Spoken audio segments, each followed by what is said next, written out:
मैं हूं रत्ना और आप देख रहे हैं सी न्यूज भारत। आए रुक करते न्यूज बुलेटिन की और बात होगी धूले की, जहां कोजागिरी पूर्णिमा उत्सव बड़े ही हर्षोल्लास के साथ मनाया गया। इसी के साथ बात होगी फिरोजाबाद की, जहां खाद के लिए किसानों में हाहाकार मचा हुआ है। ऐसी तमाम खबरों पर विस्तार से चर्चा करेंगे न्यूज बुलेटिन में। महाराष्ट्र के दुल्ले से आपको जानकारी बता रहे हैं। महाराष्ट्र में 5वें शक्तिपीठ के रूप में विख्यात खानदेश कुलस्वामी ने मां एकवीरा देवी के मंदिर में कोजागिरी पूर्णिमा उत्सव बड़े ही हर्षोल्लास के साथ मनाया। कोजागिरी पूर्णिमा के अवसर पर मां एकवीरा देवी में 56 भोग का भोग लगाया गया। वहीं इस वर्ष देवी को अर्धचंद्र पर बिठाया गया और विभिन्न सोना चांदी के आभूषणों से सजाया गया। कोजागिरी पूर्णिमा के अवसर पर भगवती की पालिका निकाली गई। देवी व रेणुका माता मंदिर ट्रस्टच्या वतीने आज एकवीरा देवी मंदिरामध्ये कोजागिरी पौर्णिमा उत्सवाचा कार्यक्रमाला पहाटेपासून सुरुवात झालेली आहे। आज आई भगवतीला वेगळं रूप देण्यात आलेलं आहे। वेगवेगळ्या रूपात 9 दिवस झालं, तसं आज पौर्णिमेचाही नवीन रूप देण्यात आलं आहे। त्याचप्रमाणे पहाटेपासून महाअभिषेक, महानैवेद्य, 56 भोग आणि पालखी हा सोहळा चालू आहे। त्याचप्रमाणे आई भगवतीच्या दरबारात आता महाप्रसादाचा म्हणजे भंडाराचाही कार्यक्रम होणार आहे। त्याचप्रमाणे आज रात्री जागरण म्हणून जळगाव येथील कलाकारांचा। महाराष्ट्र दुल्ले से संवाददाता नीलेश परदेसी की खबर। फिरोजाबाद के कंत्री खाद गोदाम पर भारी अवस्था और अफरा तफरी का माहौल देखने को मिला, जहां बड़ी संख्या में किसान खाद की लंबी कतारों में घंटों इंतजार करते नजर आए। हालात इतने खराब हो रहे हैं कि पुलिस को स्वयं मौके पर खड़ा होकर खाद वितरण की व्यवस्था संभालनी पड़ी। वहीं किसानों ने आरोप लगाया कि खाद के साथ लगेज भी दिया जा रहा है, जिससे निर्धारित मात्रा में खाद नहीं मिल पा रही है।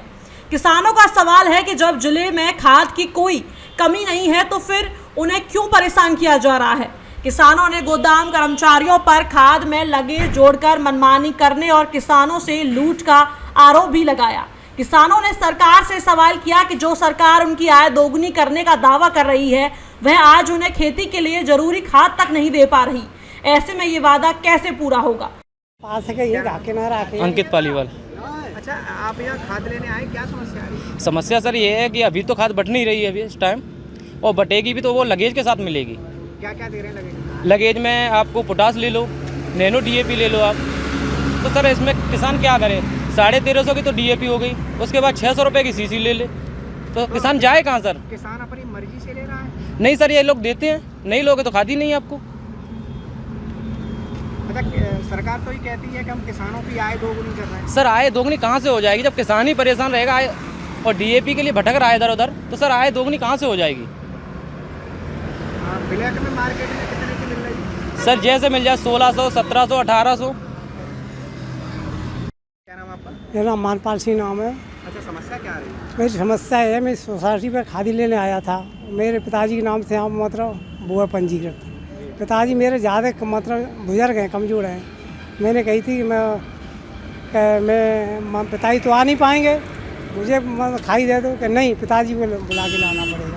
अब ऐसी कंडीशन में क्या उपाय है? हाँ, ऐसी कंडीशन में साहब खादी नहीं दे रहे हैं तो खेती कैसे होगी?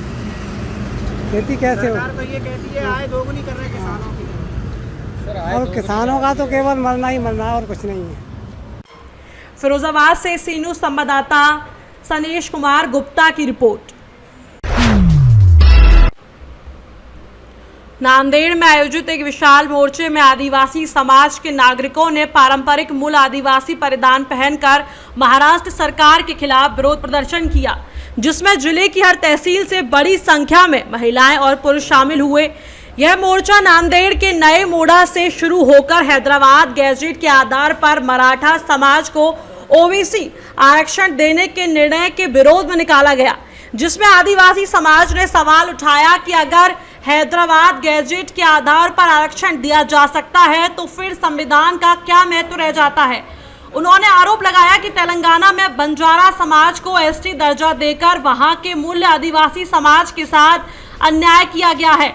इस मुद्दे पर किनवट विधानसभा के विधायक भीमराव केराम ने भी समर्थन देते हुए कहा कि यदि तेलंगाना में बंजारा समाज को ST में शामिल किया गया है तो इससे वहां के मूल निवासियों के अधिकारों का हनन हुआ है और इस विवाद का निपटारा अब अदालत के फैसले से ही संभव होगा। नांदेड़ से सी न्यूज़ भारत संवाददाता सुदोधन हनवत्ते की रिपोर्ट। नोएडा के थाना सेक्टर 20 क्षेत्र अंतर्गत सेक्टर 28 के एलिवेटेड रोड के नीचे उस समय हड़कंप मच गया जब एक चलती बस अचानक आग का गोला बन गई। हादसे के वक्त बस में कोई सवार नहीं था, जिससे बड़ी जनहानि टल गई, जबकि बस चालक ने कूदकर अपनी जान बचाई। आग लगने का कारण अभी भी स्पष्ट नहीं हो पाया है, लेकिन सूचना मिलते ही मौके पर पुलिस और फायर विभाग की टीम पहुंची और कड़ी मशक्कत के बाद आग पर पूरी तरीके से काबू पाया गया। नोएडा से सी न्यूज़ भारत संवाददाता विपिन की रिपोर्ट।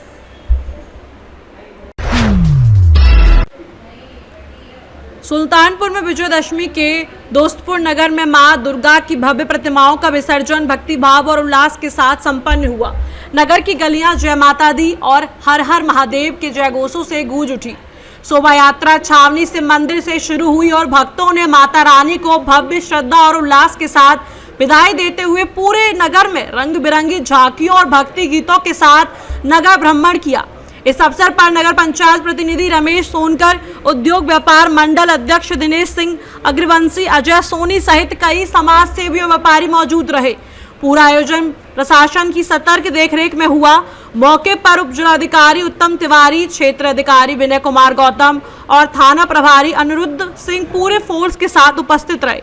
सुल्तानपुर से सी न्यूज़ भारत संवाददाता दिनेश सिंह अग्रवंशी की रिपोर्ट। विदिशा से आपको जानकारी बता रहे हैं, जहां कलयुगी बेटों ने जमीनी विवाद को लेकर अपनी मां की नरसंग हत्या कर दी।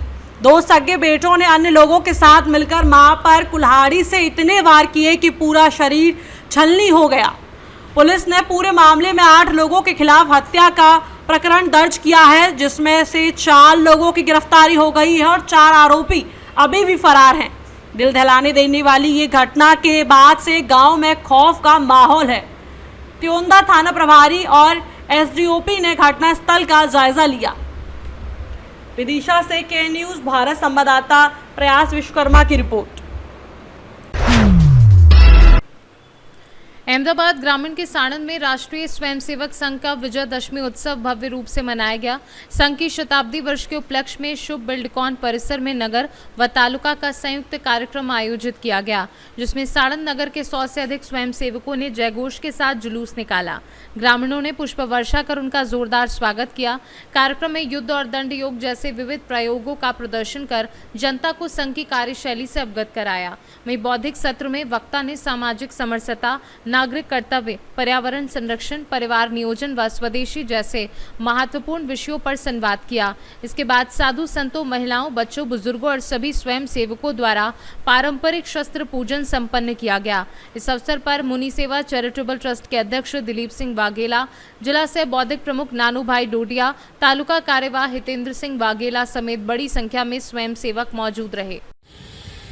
नमस्कार। संघने आज 100 વર્ષ પૂર્ણ થયા અને 101 વર્ષની અંદર વિજયાદશમીનો ઉત્સવ સાણંદ નગરની અંદર યોજવામાં આવ્યો શુભ બિલ્ડકોનની પરિષદમાં અને પદ સંચાલન પણ 4 વાગે નીકળ્યું અને પદ સંચાલન નીકળ્યા પછી નગરની અંદર પુષ્પાંજલિથી ભોજનું પણ એમને પુષ્પાંજલિ કર્યું અને આયા પછી અહીં આગળ પ્રાત્યક્ષિક સંઘ દ્વારા થવામાં આવ્યું, શસ્ત્રપૂજન થયું અને અતિથિ વિશેષ દિલીપસિંહ નટવરસિંહ વાઘેલા અને જિલ્લામાંથી બૌદ્ધિક પ્રમુખ નનુભાઈ પરમાભાઈ ડોડિયાનું પણ અહીં આગળ બૌદ્ધિક રહ્યું અને સાણંદની અંદર માતૃશક્તિ અને બીજા વડીલો પણ અહીં આગળ ઉપસ્થિત રહ્યા હતા અને સંઘ 101 વર્ષની અંદર 5 પરિવર્તન ઉપર કામ કરશે। નાગરિક કર્તવ્ય, કુટુંબ પ્રબંધક, પર્યાવરણ, સમરસતા અને સંઘ। નમસ્કાર। આજે સાણંદમાં વિજયાદશમી ઉત્સવનું આયોજન કરવામાં આવ્યું।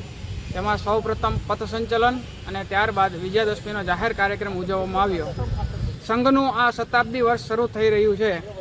સંઘ હવે શતાબ્દી વર્ષમાં નવા પંચ પરિવર્તન લઈને સમાજમાં કાર્ય કરવાનું છે, જેમાં સ્વદેશી, નાગરિક કર્તવ્ય, સામાજિક સમરસતા, કુટુંબ પ્રબોધન અને પર્યાવરણ ઉપર કામ કરશે.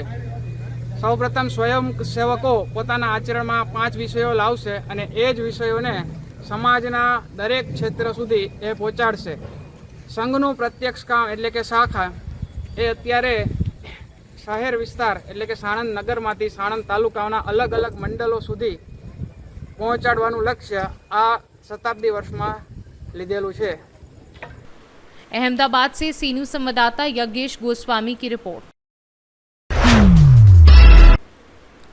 अहमदाबाद एसओजी क्राइम ब्रांच ने खुफिया सूचना के आधार पर दिल्ली दरवाजा इलाके में ट्रैवल्स के जरिए हो रही एमडी ड्रग्स तस्करी का भांडाफोड़ किया है. टीम ने मौके पर छापा मारकर संदिग्ध अवस्था में मौजूद एक युवक को रोका. जांच के दौरान उसके बैग से सफेद पाउडर मिला, जिसकी प्रारंभिक जांच में पुष्टि हुई कि वह मेथेड्रॉन एमडी ड्रग्स है. पूछताछ में खुलासा हुआ कि युवक मध्य प्रदेश से ड्रग्स लेकर आया था और उसके साथ एक अन्य साथी भी शामिल था. ये दोनों युवक अहमदाबाद, वडोदरा और सूरत जैसे शहरों में लंबे समय से एमडी ड्रग्स की आपूर्ति कर रहे थे और आने जाने के लिए ट्रैवल्स का इस्तेमाल करते थे. एसओजी टीम ने कुल 9,87,000 रुपए मूल्य की ड्रग्स जब्त कर दोनों आरोपियों के खिलाफ एनडीपीएस एक्ट के तहत मामला दर्ज कर आगे की जांच शुरू कर दी है. एसओजी डीसीपी श्री राहुल त्रिपाठी साहेबની સૂચનાથી અમારા એસઓજીના પીઆઈ શ્રી જોશી સાહેબ અને એમની ટીમ શહેર વિસ્તારમાં નાર્કોટિક્સના કેસોની તપાસમાં હતા. તે દરમિયાન ગઈકાલે સાંજે તેમને માહિતી મળેલ કે મધ્યપ્રદેશના મંદસોરથી એક લક્ઝરી બસમાં 2 શખ્સ કેટલોક નાર્કોટિક્સનો જથ્થો લઈ અને આવનાર છે. જે માહિતી આધારે તેઓ 3 દરવાજા વોચ ગોઠવતા અને આ બસ આવતા એમાંથી આ બંને શખ્સો મળી આવે. જે બંને શખ્સોને ચેક કરતા તેમની પાસેથી કુલ 10 લાખનો મુદ્દામાલ એફએટી મળી આવે. જે પંચનામાની વિગતે કબજે કરી અને આ બંને શખ્સોની વિરુદ્ધમાં નાર્કોટિક્સ એક્ટ મુજબ ગુનો દાખલ કરી અને ધરપકડ કરવામાં આવેલ છે. આ બંને શખ્સોની પૂછપરછ કરતા જે ચિરાગ અલી શેખ, જે આશરે 44 કેસોમાં અગાઉ મોબાઈલ ચોરીમાં પકડાયેલ છે. આ શખ્સ મતલબ નાર્કોટિક્સ લેવાનો આદતી છે, મતલબ એડિક્ટ છે. સાથેનો એને જે મિત્ર હતો એજાજ અલી, એ પણ ડ્રગ્સ લેવાની આદતવાળો હતો. આ બંને શખ્સો સાથે મધ્યપ્રદેશથી મંદસોરથી આ મુદ્દામાં લઈ આવે. ત્યાં મંદસોરના એક ઇમરાન નામના શખ્સ પાસેથી આ જથ્થો લેવામાં આવેલ. જે પ્રથમ વખત એ લોકો ત્યાં આગળ ગયેલા એવું હોવાનું જણાવે છે. છતાં તેઓની પૂછપરછ હાલમાં ચાલુ છે. સર, આ કોઈ છોકરીને બી સાથે લઈ ગયા હતા કે કોઈ ડાઉટ ના જાય, એની ગર્લફ્રેન્ડ હતી? આ જે ચિરાગ અલી છે એની સાથે એની ગર્લફ્રેન્ડ હતી, જે પણ આ તેઓની સાથે હતી. આ લોકોને કોઈ એમ કે પોલીસને શંકા ન જાય. अहमदाबाद से सी न्यूज़ संवाददाता यज्ञेश गोस्वामी की रिपोर्ट. इस बुलेटिन में फिलहाल इतना ही. देश और दुनिया की तमाम बड़ी खबरों के लिए देखते रहिए सी न्यूज़ भारत.